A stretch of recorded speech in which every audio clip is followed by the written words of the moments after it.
सियासी सरगर्मियों में तेजी। जमीयत उलमा इस्लाम के सरबराह मौलाना फजलुर रहमान की कायद नून लीग नवाज शरीफ से मुलाकात। मरियम नवाज, इसहाक डार, ख्वाजा साद रफीक और दीगर कायदीन भी मीटिंग में शरीक। आइंदा आम इंतखाबात में दोनों जमातों की सियासी हिकमत अमली पर तबादला ख्याल। खैबर पख्तूनख्वा और बलोचिस्तान में इलेक्शन स्ट्रेटेजी पर मुशावरत।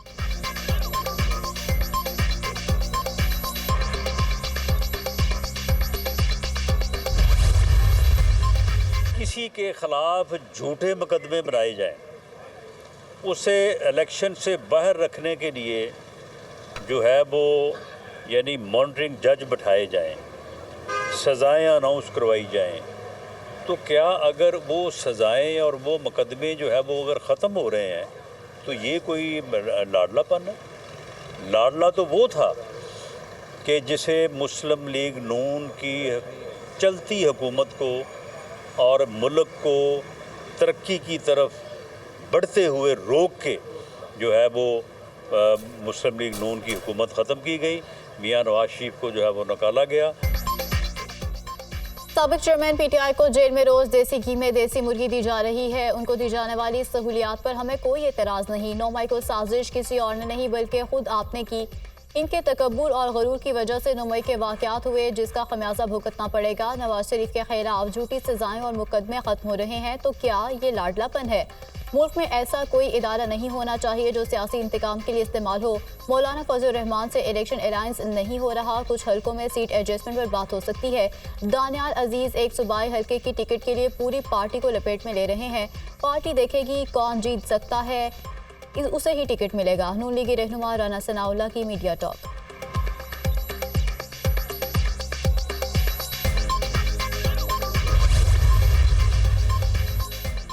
साइफर केस में अहम पेशरफ्त। मुल्जिमान पर 12 दिसंबर को फर्द जुर्म आयद की जाएगी। मुल्जिमान को चालान की नुकूल तकसीम कर दी गई। अडयाला जेल में समाअत के दौरान साबिक चेयरमैन पीटीआई और शाह महमूद कुरैशी कमरा अदालत में मौजूद रहे। खुसूसी अदालत के जज अबुल हसनात जुल्करनैन ने केस की समाअत की।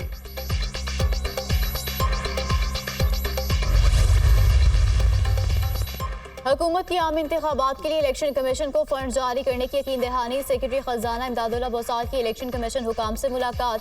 आम इंतखाबात से मुतालिक फंड्स की फ्राहमी पर तबादला ख्याल। 2 दिन में इलेक्शन कमीशन को आम इंतखाबात के लिए फंड्स जारी कर देंगे। इलेक्शन कमीशन की तमाम जरूरियात पूरी की जाएंगी। सेक्रेटरी खजाना।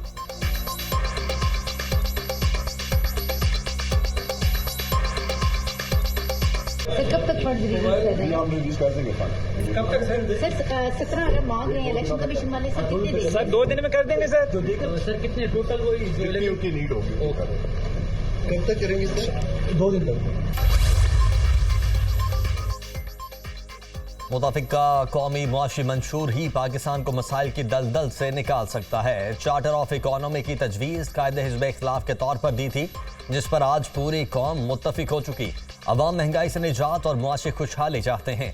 नवाज शरीफ ने हमेशा पाकिस्तान की मईशत को संवारा। पूरे पाकिस्तान को मसावी बुनियादों पर तरक्की दी। मुआशी तरक्की की तरफ तवज्जो देना होगी। मुआशरे को नफरत, गालम गलोच के कल्चर से पाक करना है। शहबाज शरीफ।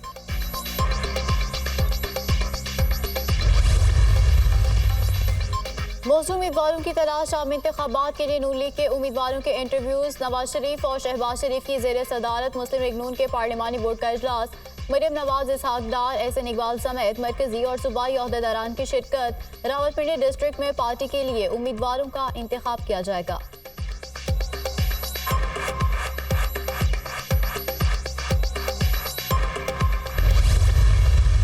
साफ और शफाफ इंतखाबात अगर इलेक्शन कमीशन, निगरान हुकूमतें इस मुल्क को नहीं दे सकी तो जिन बहरानों में ये मुल्क है उसमें कई गुना इजाफा हो जाएगा। पीपल्स पार्टी ने जितने एतराज़ात किए वो सब कबूल कर लिए गए और जितनी बाकी पार्टियों ने किए वो सब रिजेक्ट कर दिए गए। जनाब, इसको तस्लीम नहीं किया जा सकता।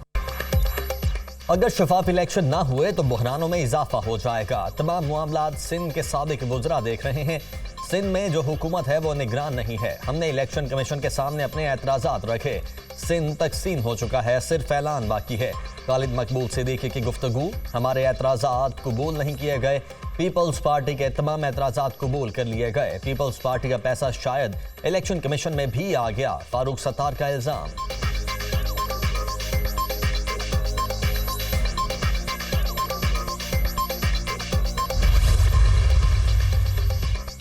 MQM इंतखाबात में मुकाबला करे, ये सब मिल भी जाएं तो भी पीपल्स पार्टी का मुकाबला नहीं कर सकते। पीपल्स पार्टी के लोगों से राब्ता करें, जो जाना चाहे उसे ले जाएं, जो पार्टी छोड़ रहे हैं उनको धमकियां दी जा रही हैं। बशीर मेमन अफसरान को डरा धमका रहे हैं, वो ऐसे फोन करता है जैसे IG या DGFI है। रहनुमा पीपल्स पार्टी सईद गनी की प्रेस कॉन्फ्रेंस।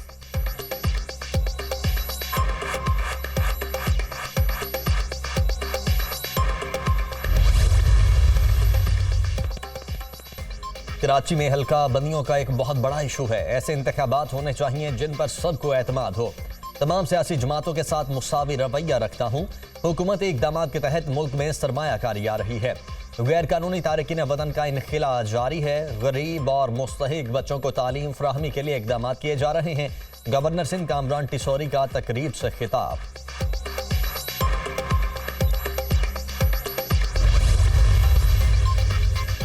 सियासी जमातों ने इक़्तिदार में आकर कौम को बार बार धोखा दिया। मुल्क में पुरअमन इनकलाब का रास्ता इलेक्शन है।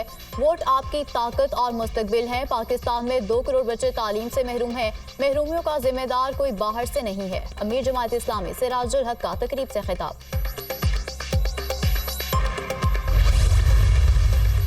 आज पाकिस्तान तहरीक इंसाफ शदीद मुश्किलात का शिकार है। यहाँ तक कि इलेक्शन कमीशन ने जो ऑर्डर पास किया है उसके तहत उनको आखिरी मौका दिया गया कि वो 20 दिनों के अंदर एक शफाफ इंट्रा पार्टी इलेक्शंस कराएं और 7 दिन में रिपोर्ट जमा कराएं। इस सिलसिले में जो इलेक्शंस हुए 2 दिसंबर को, वो तमाम इंडिपेंडेंट जो आज़ाद मुबसरीन है वो भी इसको मुस्तरद कर रहे हैं। PTI को शदीद मुश्किलात का सामना है। पार्टी के लिए बल्ले का निशान रखना मुश्किल हो जाएगा। PTI इंट्रा पार्टी इलेक्शन के नाम से ड्रामा किया गया। पार्टी इंतखाबात के लिए शफाफ इंट्रा पार्टी इलेक्शन कमीशन की तश्कील जरूरी है। वोटर लिस्ट पार्टी आइन के मुताबिक फराहम की जाए। रहनुमाओं और कारकुनों को वोट के बुनियादी हक से महरूम रखा गया। हमें कागजात नामजदगी फराहम किए गए, ना ही वोटर लिस्टें मिली। अकबर एस बाबर।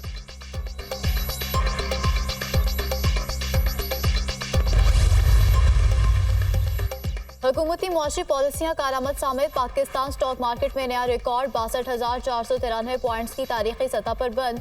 100 इंडेक्स में 801 पॉइंट्स का इजाफा हुआ। अमेरिकी करेंसी के मुकाबले में रुपया मजीद तगड़ा। इंटरबैंक में डॉलर 44 पैसे सस्ता 284 रुपये 52 पैसे पर बंद। ओपन मार्केट में डॉलर 25 पैसे कमी से 285 रुपये 75 पैसे का हो गया।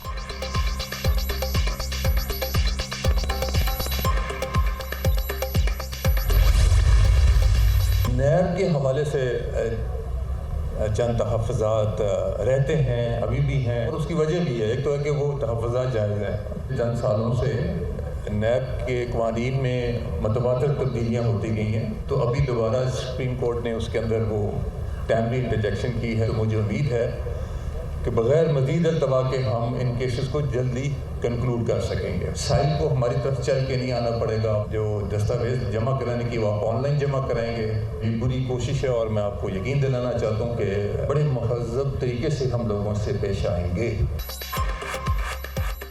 लोगों को उनकी रुकूम और प्रॉपर्टीज की बात से ही नैब का फलसफा है। नैब से किसी को खौफजदा होने की जरूरत नहीं। हमने चोर को पकड़ना है, पूरे मोहल्ले को नहीं। हम इन्वेस्टर की रुकूम और हुकूक को महफूज बनाएंगे। ये काम बड़ी ताखीर से कर रहे हैं, बड़ी जल्दी कर लेना चाहिए था। नैब के हवाले से चंद तहफ़्फ़ुज़ात रहते हैं, अभी भी हैं। नैब सुस्त रवैया और हुसूल इंसाफ में ताखीर का शिकार है। गुज़श्ता चंद सालों से नैब कवानीन में मुतवातिर तब्दीलियाँ होती रही हैं। उम्मीद है मज़ीद इल्तिबा के केसेस को हल कर लेंगे। चेयरमैन नैब लेफ्टिनेंट जनरल रिटायर्ड नज़ीर अहमद। नैब की रिकवरीज ऐसी ही हैं जैसे भेड़िए के मुंह से शिकार दबोच लिया जाए। अरबों रुपए की जब्त की जाने वाली 10 प्रॉपर्टीज लोगों के हवाले की जा रही हैं। हमारे पास जो मुल्जिम होते हैं ये आम नहीं, वाइट कॉलर क्रिमिनल होते हैं। DG नैब लाहौर तकरीब में मुतासरीन को चेक भी तकसीम किए।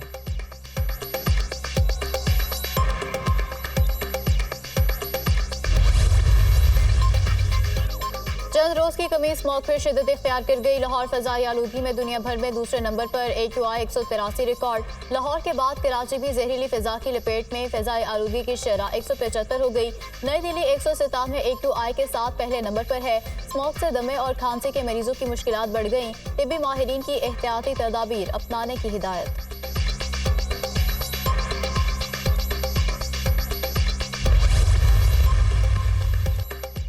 मसनूई बारिश कब बरसा रहे हैं? जस्टिस शाहिद करीम का सरकारी वकील से इस्तफसार। प्लानिंग वगैरह जारी है। सरकारी वकील का जवाब, अवामी पैसा खर्च करने की इजाजत नहीं दूंगा। आप स्मॉग के तदारुक के लिए इकदाम कर लें, वही बहुत है। शहर को पता नहीं क्या बनाना चाहते हैं। स्मॉग के सीजन में तरक्याती मंसूबे जारी हैं। जस्टिस शाहिद करीम के रिमार्क्स। लाहौर हाई कोर्ट का पानी ज़ाय करने वाले घरेलू सारिफीन को 10,000 और कमर्शियल सारिफीन को 20,000 रुपए जुर्माना करने का हुक्म। स्मॉग के तदारुक के लिए दायर दरखास्तों पर समाअत 8 दिसंबर तक मुलतवी। Chief justice Sindh high court की मुस्तकिली का मामला। चीफ जस्टिस काजी फायज ईसा की सरबराही में जुडिशल कमीशन इजलास आज होगा। इजलास में जस्टिस अकील अहमद अब्बासी की बतौर chief justice Sindh high court नामजदगी पर गौर किया जाएगा। जुडिशल कमीशन अपनी सिफारिशात मंजूरी के लिए पार्लिमानी कमेटी को भिजवाएगा।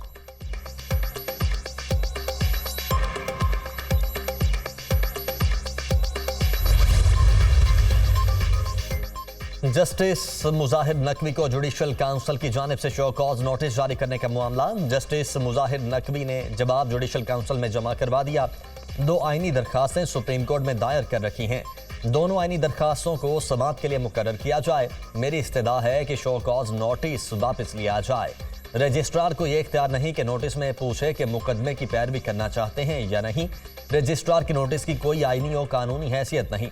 सुप्रीम कोर्ट में 20 और 30 नवंबर को 2 आईनी दरखास्तें दायर की थीं। आईनी दरखास्तों को जल्द मुकर्रर करने के लिए मुतफर्रिक दरखास्त भी दायर की, लेकिन मुकदमा नहीं लगा। कानून के मुताबिक जजेस की 3 रुकनी कमेटी ही दरखास्त का जायजा ले सकती है। जस्टिस मुजाहिर नकवी का जवाब। जस्टिस मुजाहिर नकवी ने जवाब की कॉपी सुप्रीम कोर्ट की 3 रुकनी कमेटी को भी भिजवा दी।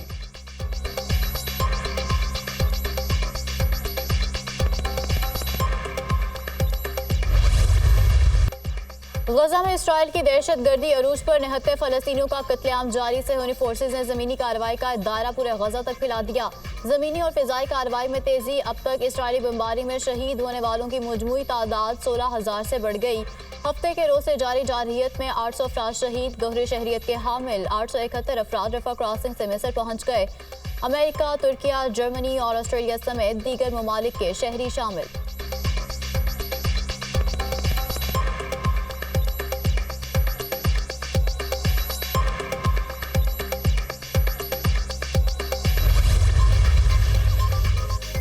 हौसी बागियों का बुहीरा अहमर में 2 इसराइली बहरी जहाज़ों पर हमले का दावा। एक बहरी जहाज को नेवल मिसाइल जबकि दूसरे को नेवल ड्रोन से निशाना बनाया गया। गजा में बर्बरियत की दास्तान रकम करने वाले इसराइल के बहरी जहाज़ों का बुहीरा अहमर में कब्रिस्तान बना देंगे। हौसी फौज के तर्जुमान याहिया सारिया की धमकी।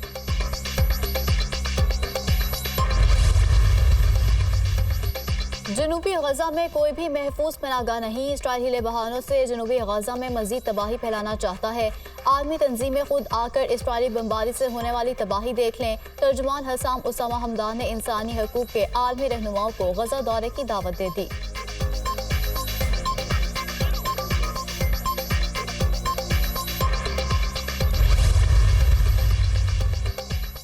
बच्चे वालिदैन से और वालिदैन बच्चों से बिछड़ गए। गजा में हर खानदान की एक जैसी अलमनाक दास्तान। गजा के हॉस्पिटल्स की सूरत हाल नाकाबिले तसव्वुर। हॉस्पिटल्स में ज़मीन पर इलाज हो रहा है। मरीज दर्द से चीख रहे हैं।